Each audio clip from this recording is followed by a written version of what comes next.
a small video presentation about the Rigol oscilloscope, about the very introductory use of the Rigol oscilloscope as compared to using something like a digital multimeter, which we've only used in the DC circuit subject up to now. On the Rigol oscilloscope, we have channel 1 and channel 2, and each one of these channels has a BNC connector. BNC, that's this connector here and this connector here, and that stands for British Naval Connector. Has a centre element and an outside element, and the outside element is called common or ground on the machine. And the channel 1, for example, we might bring across with a cable that plugs in with a BNC connector, and then that cable will actually have an inside active part and a shielded outside, which is represented there by a ground symbol. Channel 2 and channel 1, as I said, both share that BNC connector, and we use a variety of different probes or cables to connect an input to the oscilloscope. But what does the oscilloscope actually do? The oscilloscope allows us to observe in real time exactly what's happening with a voltage. This is a DC subject that I'm making this video for, and DC, of course, can change rapidly. So we can have fluctuating DC, which we can't really observe too well using a digital multimeter, but we can observe these rapid transitions very easily with the oscilloscope.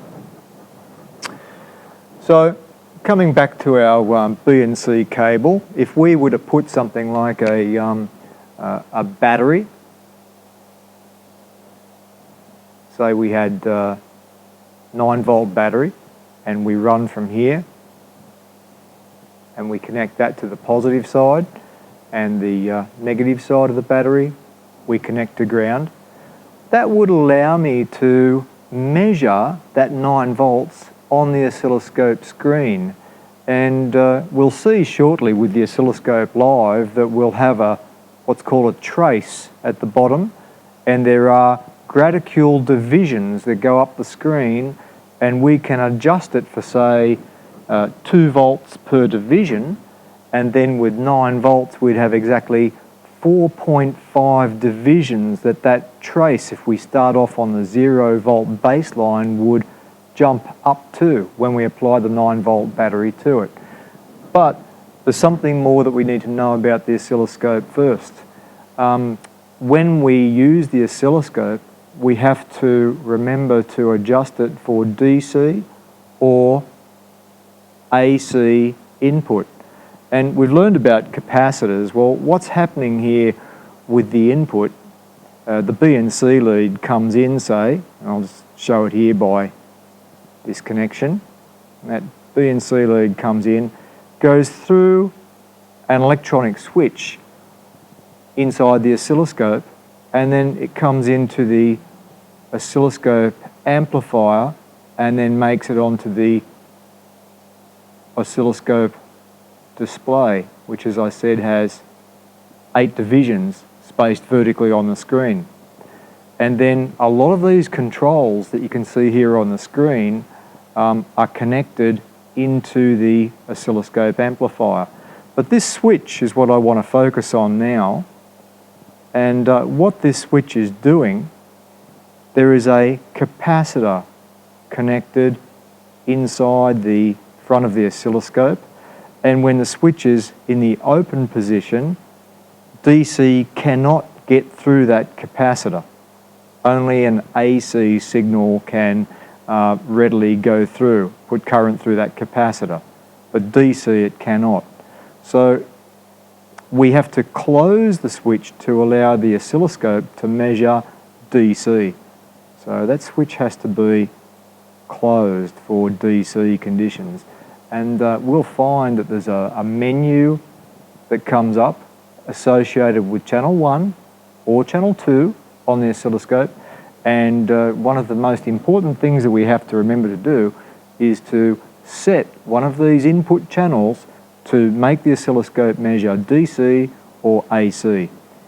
Just back to that again, if I did have that switch open through the electronic menu and we did have that capacitor in line and therefore it's only able to measure AC, and we try and measure something like this battery voltage using the oscilloscope as a voltmeter, the display won't move. We'll just get a slight jump, a flicker in the trace at the bottom here, and then back to the bottom again. And therefore we need, it's very, very important to remember to put this on DC before we go too far. So up to now, we've looked at the B and C connectors, which take both channel 1 and channel 2 out of the oscilloscope for the user to input some signals, be them either AC or DC. So what I might do is get some different colour and just do something on channel 2, and then we'll have a think about what happens if we've got two different voltage batteries coming into the oscilloscope with both channel 1 and channel 2 set for DC. So from channel 2, B and C connector,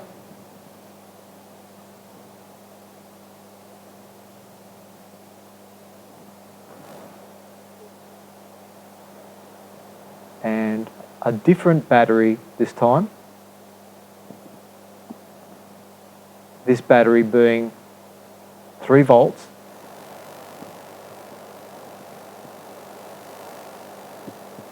and we put the channel 2 of the oscilloscope via a B and C connected cable up to the active terminal on that cable to the top of the 3 volt battery, and the common terminal either connected directly to the negative terminal or both of them sharing a common ground somewhere in some equipment or on a board.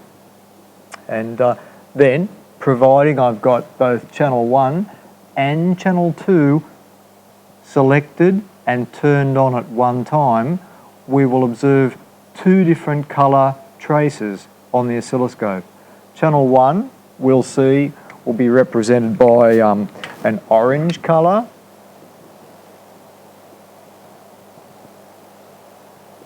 and channel 2 would be represented by a blue colour. So we'll have two traces, and then providing we have selected DC coupling, because we learned a bit about that DC coupling function in the oscilloscope menu. We'll see this when we go to the actual crow proper. Providing we've selected DC input, and if we've got them both on 2 volts per division vertical display, we'll have channel 1, which is an orange coloured display, jump up to 4.5 divisions for 9 volts, and channel 2, if it was adjusted to 2 volts per division as well, 3 volts going into channel 2 would jump up 1.5 divisions. And I'd have both the orange channel 1 and the blue channel 2 displays appearing on the screen at the one time. Now, very quickly, what are the sections of this oscilloscope doing? We've already covered the vertical section. The vertical section, in a nutshell, is just channel 1 input, channel 2 input. Position, we can adjust where the trace is on the screen, and we can change the volts per division. I'll write that here. Volts per division in the vertical axis. Because different value voltages, we might want something small like 100 millivolts per division, or we might something large like 10 volts per division. So we have to select the volts per division for both channel 1 and channel 2 with this function button here. Horizontal position, just like the vertical position, we can adjust where something is horizontally on the screen by use of this other section over here. I'll just put a blue band around that. And we're going to learn a bit about the time per division setting on the oscilloscope, because you see that oscilloscope trace is moving across the screen, and exactly what its progress is measured in time per division, like 1 millisecond per division, or maybe 1 second per division, 1 microsecond per division. Well, that's set with this scale here, and there's a menu function on that as well, which allows us to do several things like the roll function I'll talk about when we go to the actual oscilloscope shortly.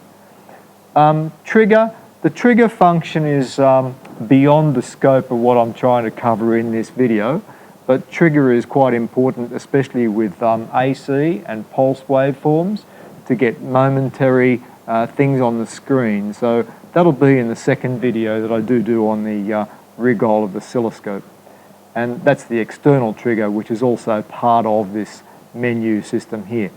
One button which I will identify here is the auto button. Auto. What a great button that is. If ever you get to a stage where you can't see things on the oscilloscope screen and you're sort of panicking, saying, I can't see the traces, everything's lost, push the automatic button. And what the oscilloscope will try and do is it'll adjust its own scale to actually allow the waveforms or the voltages that you're trying to display on the screen. So if you're lost, select auto, it'll put the traces back on the screen, and then you can put them where you want them to actually be. I think at this stage then it's probably safe to leave the cardboard cutout and move on to the oscilloscope on the bench, and we'll hook up 2 batteries to the oscilloscope, 1 voltage on channel 2 and 1 voltage on channel A, and I'll actually do in real time what I've shown here with the cardboard cutout on the board. So now we're just about to do some work with the oscilloscope live, but before I hook the oscilloscope leads up to channel 1 and channel 2, I thought that we'll look at the 2 batteries that I did say that we'll put across the oscilloscope, and one of them I've measured with the voltmeter, the digital voltage meter, and it's telling me I've got around about 10 volts. So yeah, 10.18, 10.2 volts on there. And I've got a smaller battery that I found at the front of the classroom, which is pretty flat. And in fact, I flattened it a bit more just to get it down below, I think, 6 volts. So, oops, it's jumped back up again. 6.56 volts, so about 6.6 volts. So just a shade over 10 volts, 10.2 and 5.6 volts. And I'll put the 5.6 volt battery onto channel 2 of the oscilloscope, and I'll put the 10.2 volt battery onto channel 1 of the oscilloscope. So here we are with the oscilloscope, and the oscilloscope, I've turned it on. I've got channel 1 active, you can see it's illuminated. Channel 2 is active, it's illuminated. And I've got, as we said before on the board, we've got a blue trace, and we've got, which sometimes appears as an orangey trace, but it's more like a yellow trace here on the screen. And I think where I got that orange from is because the colour behind on the screen printed face of the oscilloscope, the colour behind the channel 1 button is like an ochre colour to match that trace that it represents, and the colour behind channel 2 there you can see is blue, and that represents the blue trace on the screen. Now I'll turn channel 2 off by pressing it twice, and I'll press channel 1, which will bring up a menu on the screen, and it says here channel 1, the first part of the menu is coupling DC, and remember what we said about that switch and the capacitor, which is in series for AC, and for DC we want a short circuit across that capacitor. So if I want to change that, I hit the button here next to it on the menu, and then I can go DC AC coupling, which puts in the capacitor, DC puts a short with a switch across that capacitor, and ground actually grounds the input at the B and C connection to allow me to observe where the trace is on the screen in the absence of any signal. So it basically gets the scissors, cuts the signal off and grounds the input. We don't want the coupling on ground. We want the coupling on DC, so I'll press that in. DC, I can turn the menu off with the menu control here. And then, while I've got channel 1 selected, this gives me the volts per division. So, volts per division at the limit, you saw it come up, 10 volts. And that's per division, and there's 1, 2, 3, 4, 5, 6, 7, 8 divisions on the screen. Today, we said that we'll use 2 volts per division. And then the position control, we turn that down to the bottom of the screen. I like to use this down the bottom of the screen, and I call that like the 0 volt mark when I'm using DC. And then the leads that we're using are the BNC males that plug into the BNC female. So I'll go ahead and plug that in. These particular leads I'm using are great. They've got alligator clips on the other end. Alright, look at the trace. Look what the trace did. 2 volts per division. 2, 4, 6, 8, 10, just a shade over 10 volts. We did measure it, if you remember, with the voltmeter before, and we measured 10.2 volts. I'm going to turn channel 1 off now, and I'll turn channel 2 on. We'll check the coupling. It's come up, tells me channel 2 coupling is DC. If I needed to change it, I could come in there and change it, but we don't need to change it, so I can turn that menu off. Channel 2 is blue. Position, we want it down to the bottom of the screen. 2 volts per division. There's 10 volts per division, 5, 2 volts per division. Let's move him up just a tad so that we can find him on the screen there. There he is. And then we'll go ahead and we'll plug the BNC connector in that was connected to that small, pretty flat 9 volt battery that had about 6.5 volts in it. And then 5.5, I think, 5.6 volts, was it? So 2, 4, 6, 6.5 volts. 7 would have been halfway between here and the middle of the screen. So we've got 2, 4, 6, 6.5 volts. Turn the other trace back on, get that menu off there. 10.2 volts on 1. Press this key to turn the display of the current menu on or off. Yes, we know that, okay. It has got a help function built in. If you hold your finger on a button for an extended time, it comes up with help about that particular button. Digital oscilloscopes, really, really nice to use. So DC coupling, channel 1, channel 2, position control, voltage per division, 2 separate leads, 1 giving me a voltage in channel 1, 1 giving me a voltage in channel 2, channel 2 being represented by a blue trace on the screen, channel 1 being represented by this yellowy trace on the screen. And that's really all I wanted to show in this first video about using the Rigol oscilloscope. With the exception of one thing, just before we finish, the horizontal. This was the horizontal control box that I showed on the board with the cardboard cutout, and by pressing the menu control there, we can come down to